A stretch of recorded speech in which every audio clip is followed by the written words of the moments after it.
Hello बच्चों, आइए प्रश्न को देखते हैं। बताइए कि निम्नलिखित में कौन सत्य है और कौन असत्य है। कारण सहित अपने उत्तर की पुष्टि भी करना है। थीटा में वृद्धि के साथ साइन थीटा के मान में वृद्धि होती है।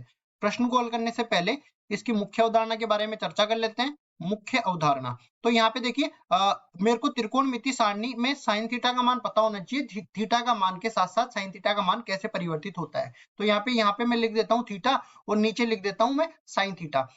ठीक है, कुल मिला के यहाँ पे देखो 0 डिग्री से स्टार्ट होगा, फिर 45, फिर 30 डिग्री, फिर 45 डिग्री, फिर 60 डिग्री और ये 90 डिग्री तक चलेगा। इसी तरह ये देखो, साइन थीटा जो है, साइन 0 डिग्री का मान 0 के बराबर, साइन 30 डिग्री का मान 1/2 के बराबर, साइन 45 डिग्री का मान 1/वर्गमूल 2 के बराबर, साइन 60 डिग्री का मान वर्गमूल 3/2 के बराबर और साइन 90 डिग्री का मान 1 के बराबर हो जाएगा।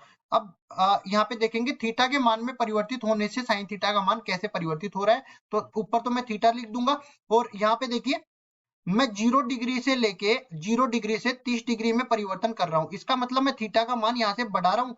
थीटा का मान बढ़ा रहा हूं तो साइन थीटा का मान कैसे परिवर्तित होगा। देखिए 0 से लेके 1/2 में जाएगा और मेरे को पता है 0 से बढ़ाइए, कोई भी धनात्मक संख्या 0 से तो बढ़ी होती है।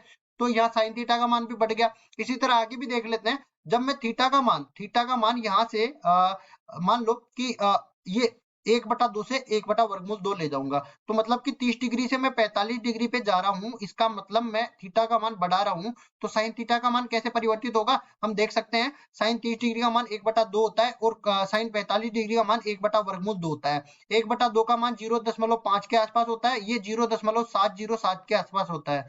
तो मतलब साइन थीटा का मान बढ़ रहा है, बिल्कुल बढ़ रहा है। तो यहाँ पे थीटा का मान बढ़ाने पर साइन थीटा का मान बढ़ता है। और कथन में क्या बोला गया है, थीटा में वृद्धि होने के साथ साइन थीटा के मान में वृद्धि होती है। ये बिल्कुल सत्य कथन है। लिखेंगे ये सत्य कथन है और यही हमारा उत्तर हो जाएगा। आशा करता हूँ ये सवाल आपको समझ में आया होगा। धन्यवाद।